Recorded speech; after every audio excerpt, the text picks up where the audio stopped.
சூழ்நிலை யாருக்கும் தெரியல, பாஸ்டருக்கும் தெரியல, என் புருஷனருக்கும் தெரியும், பிள்ளைகளுக்கு கூட தெரியல. நான் சொல்றேன், நீ தேவ சமூகத்தில் வரும்போது உன்னை அறிகிற ஒரு கர்த்தர் இருக்கிறாரு. இன்னைக்கு நீங்க எதுக்குள்ள இருக்கிறீங்கன்னா, என்னென்ன சூழ்நிலை இருக்கிறீங்க என்பதை கர்த்தர் அறிந்திருக்கிறார். இவ சொல்லல நான் கூனியாக்கும், அடுத்து பிசாசு என்னை கட்டி வச்சிருக்கு, நான் 18 வருஷம் கூனி, அவ சொல்லவே இல்லை. ஆனா இயேசு அறிந்துட்டார். ஏன்னா தேவ சமூகம் என்பது கர்த்தர் நம்மை அறிந்து கொள்ளுகிற ஒரு இடம். அவ கூனின்னு கர்த்தர் அறிந்தார், சாத்தான் கட்டி வைத்திருக்கார் என்பதை அறிந்தார், இவள் ஆபிரகாமின் குமாரத்தி என்பதை கர்த்தர் அறிந்தாள். எல்லாவற்றும் மேல இவ எத்தனை வருஷம் கஷ்டப்படுறான்றது அறிஞ்சார். எத்தனை வருஷம்?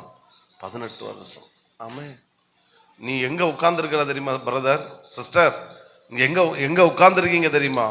உங்களை ஒருத்தர் அறிந்து கொள்ளுகிற ஒரு இடத்துலயாக்க நீங்க உட்கார்ந்து இருக்கிறீங்க. சிலர் சொல்லுவாங்க, நான் பாஸ்டர்ட்ட சொல்லவே இல்லை, ஆனா பாஸ்டர்ட்ட அந்த வார்த்தை வந்துச்சு. பாஸ்டர்ட்ட வரல, வந்ததான கர்த்தர் உங்க சூழ்நிலை அறிந்தனால அவர் பேசுகிறார். ஏன்னா தேவ சமூகம் நீ அறிந்து, கர்த்தர் உன்னை அறிகிற ஒரு இடம். நீ வராட்டா, தேவ சமூகம் முக்கியத்துவம் கொடுக்காட்டா,